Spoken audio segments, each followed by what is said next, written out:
welcome back to Me Percy Podcast. Welcome back to Me Percy Podcast. Welcome back to Me Percy Podcast. Good day, mates. How y'all doing? Welcome back to Me Percy Podcast. It's your host, Immanuel. I'm your host, Immanuel. I'm your host, Immanuel K. Siafa. See, I'll also say another big reason the NBA, like you say, like the NBA stars that we grew up to are getting old. The problem is the NBA is not really marketing their big stars. Like the Thunder aren't getting marketed at all. All their games are either on NBA TV or you have to watch it on League Pass. And for people like me who's not from Oklahoma, who don't have the Oklahoma Valley Sports FanDuel account and who goes to school in Oklahoma, can't watch the Thunder game only through some other sites. You know, I'm not giving up those sites' names. You know, even LeBron James uses those sites. Like you got, like if LeBron James uses sites and he's a billionaire, he doesn't want to pay for NBA League Pass. That's a problem. Best buddies with the Olympics, also AU and the Olympics in Team USA. Everybody are good friends with each other because of those two programs, the AU program and Team USA. That's why I feel like it's not as competitive because people just out here want to shoot around with their buddies. Like this is basically pick up basketball with Chris Brickley in LA and New York. Yeah. Bro, don't sleep on Detroit. I'm saying that now. Don't sleep on Detroit.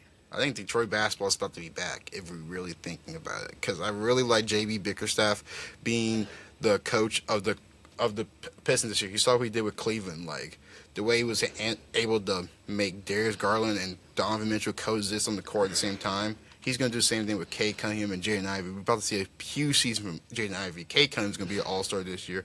Oh my God! I wanted to be KD, bro. Bro, it's like your older brother just ditched you. Like, bro, that was a different type of pain, bro. I am not even gonna lie to you, bro.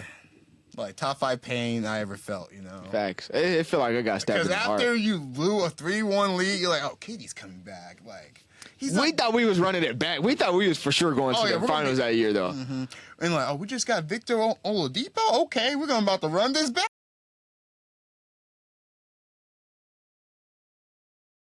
The Cowboys and Cowgirls put on an impressive display at the 2024 Cowboy Jamboree. On Senior Day, Cowgirls softball finished up their weekend series against the Kansas Jayhawks. The number 4 Cowgirls softball prepares to play against a familiar face for the Big 12 last Bedlam game versus the Sooners. After a 10-0 start in the first inning, Cowboys baseball concludes their series with a sweep against Central Michigan with the score of 19-0. Coming off their bye week, Oklahoma State's playing their darkest Friday night game against Kansas State. Cowgirls softball dominates Tulsa 9-0 to cap off their home opener doubleheader sweep. Oklahoma State came out victorious on the road against Tulsa thanks to big performance from young wideout Talon Cetron.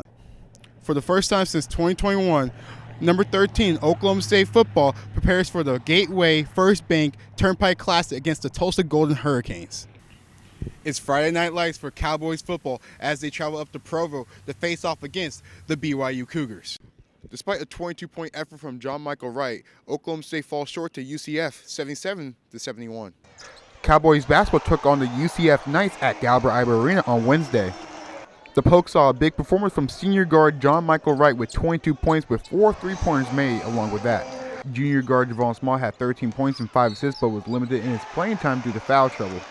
Coming off the bench, true freshman forward Eric Daly Jr. had a solid game with 15 points and 4 rebounds, but late in the fourth quarter fouled out.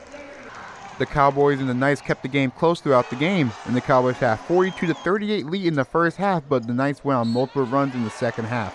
The Knights had 4 players in double digits for points. Central Florida junior guard Darius Johnson led the team in scoring with 17.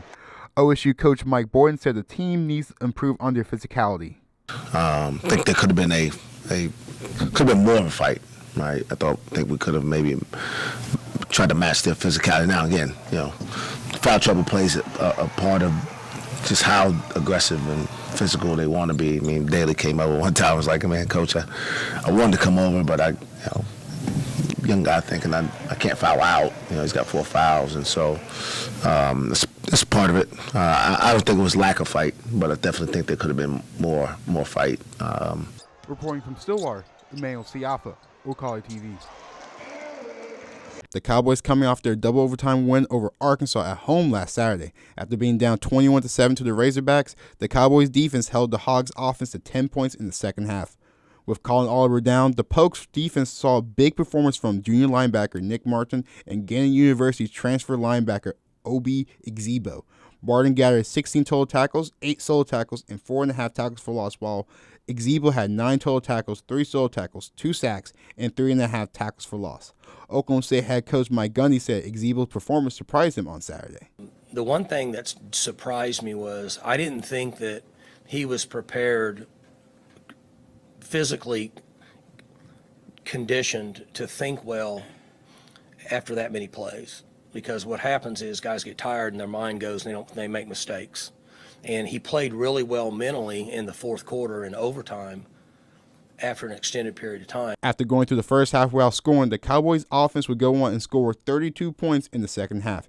Credit to Alan Bowman and Brent Presley for connecting for 2 touchdowns, and while OSU junior kicker Logan Ward scoring 9 points from field goals. Gordon's 12-yard run sealed the deal in the second overtime to get the 39-31 win over Arkansas. On the Tulsa side, despite a big performance from Tulsa receiver Camden Benjamin with 6 catches, 161 yards, and a touchdown, the Golden Hurricanes looked to bounce back after their 28-24 loss to Arkansas State. OSU and Tulsa played their last Turnpike Classic in 2021, where the Pokes won 28-23 in Stillwater. The Pokes has been the winner of the Turnpike Classic for the last 9 games, with Tulsa's last win coming in 1998. Oklahoma State leads the series with 43 wins. Kickoff is for 11 a.m. Central Time Zone in Tulsa. Reporting from Stillwater, Immanuel Siafa, Ocala TV. Against Tulsa on the road, Talon Cetron had a breakthrough game for the Cowboys. Cetron had a career-high 110 receiving yards, 3 receptions, and a 78-yard receiving touchdown. The longest touchdown pass from Oklahoma State since November 12, 2022. Rusher sophomore wideout Talon Cetron is from Edmond, Oklahoma, where alongside Oklahoma State tight end and his brother Tabry Cetron, he played football at Santa Fe High School. Talon Cetron played 4 games during his redshirt season in 2022. However, after 7 games going into his 2023 season against West Virginia, his season was ended early after suffering from an injury. During the offseason, the OSU coaching staff saw Cetron want to take his game to the next level. Cowboy head coach Mike Gundy says Cetron recognized his chance against Tulsa and sees it. Well, so he's had a much better year than what he's had. Unfortunately, he's been beat up injury-wise in his career, and hit a really good August and starting to show signs of wanting to take that next step. But he's had some catches in the games before this one. And then today he had an opportunity to do some things kind of on a big stage for him. And I thought that he played pretty well. Oklahoma State improved to 3-0 as they prepare for the Utah Utes next Saturday. Reporting from Tulsa, Immanuel Siafa, Ocala TV. The Cowboys and Cowgirls put on an impressive display at the 2024 Cowboy Jamboree. Cowboys and Cowgirls competed in the 86th Cowboy Jamboree at Grinders Family OSU Cross Country Course in Stillwater, Oklahoma. Cowboy Brian Moosehouse delivered an impressive performance at the men's 8K, setting a new Cowboy Jamboree meet record with a time of 22 minutes and 55.6 seconds.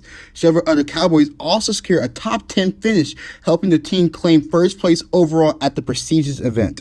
Head coach Dave Smith liked what he saw from the Cowboys, but hopes that the Cowgirls can improve for the next meet. I thought the men were unbelievable. Looked good. We had some guys have phenomenal days. A couple of our more experienced guys had off days, but no worries about them. I think Will Muirhead's been one of our team leaders for a while. He had an off day, but he's so experienced and so poised. He'll be fine as we progress through the season. On the women's side, we're not quite where we want to be yet, but it's coming. I think we're going to be okay. Cowgirl Victoria Leggett, top 3 finish in the women's 8K, play a key role in propelling the Cowgirls to a strong second-place team finish at the Cowboy Jamboree. Reporting from Stillwater, Emmanuel Siafa, Ocala TV. The Cowboys jumped out to an early lead, sparked by Jamiron Keller, who knocked down 3 first-half threes. OSU controlled the boards and held Arizona State to just 33% shooting from the field. But the Sun Devils fought back, cutting what was a 19-point lead to 7 late in the second half. OSU struggled to hit field goals down the stretch, but sealed the win at the free throw line, hitting 13 of their final 14 attempts. Coach Luss says Oklahoma State's team depth was key tonight, while highlighting Patrick Sumnick's hard work and impact off the bench. Yeah, I mean, I think we've had several guys that on different nights have done it, but tonight Pat was great. He was great, and happy for him because Pat, man, he's such a good person, and he cares so much about winning. He really does. Not a selfish bone in his body. But, tonight you look at his line, and he made 4 out of 5 free throws, and that's a testament to him because he's been in the gym making 100 a day for the last month. Brandon Newman says this team's depth allows them to spread the ball and get contributions from multiple players. Yeah, that we have 8 to 9, 10 guys that can all go. And we did a really good job sharing the ball today. I think we had 16 assists or something like that. 128. Yeah, 28 made shots. So when you see stuff like that in the box score at the end of the game, you're gonna be pretty happy about it. Patrick Sumner said the team is finally finding consistency and building momentum. I think we definitely have a bit more momentum right now. Earlier in the season, we had good moments, bad moments, and I think that we're starting to take, some of the really good things that we do and string them together. With the win, OSU moves to 12-11 overall and 4-8 in Big 12 play. Oklahoma State's next challenge will be a road matchup against TCU. Reporting from Galbraith Iowa Arena for the Daily O, I'm Siafa. The Oklahoma State Cowgirls made a statement in their second game of the day, shutting out in-state rival Tulsa. After a 9-1 win over Drake earlier, OSU kept the momentum rolling with another dominant performance. Just like in Game 1, OSU struck early, putting a run on the board in the first inning. But it was the second inning where they broke the game wide open. A 2-run single from Megan Bloodworth and a 2-run double from Megan Del Gio led the charge as the Cowgirls exploded for 6 runs. Rosie Davis added in an RBI single, and Michaela Borg brought in another with a ground out to give OSU a commanding lead. Coach Kenny Gajewski says his team took care of business but still has room for improvement.